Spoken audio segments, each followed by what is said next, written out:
So, Spider-Man's leaving the MCU. Marvel Studios Spider-Man.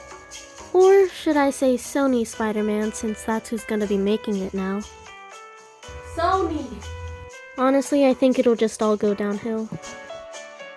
As most of you know, Spider-Man is swinging his way out of the Marvel Cinematic Universe.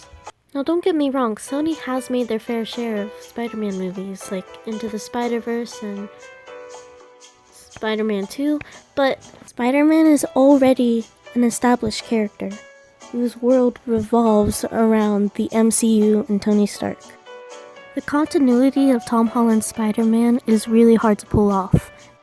Because even if they did manage to continue his story, just ignoring his whole world of the Avengers and everything, it would make it seem more like a reboot than a sequel.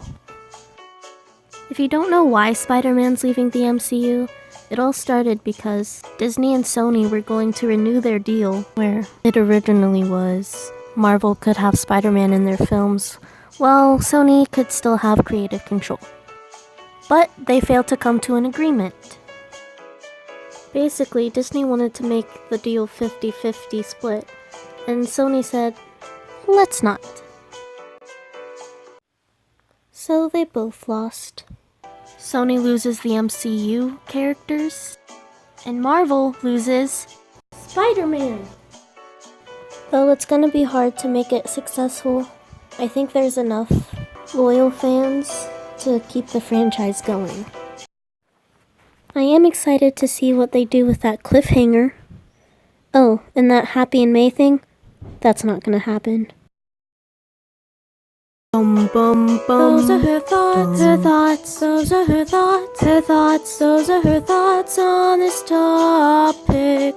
Those are her thoughts, those are her thoughts, those are her thoughts. Siracha.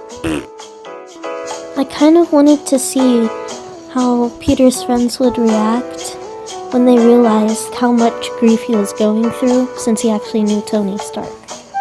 But Tony Stark doesn't exist anymore, so guess not.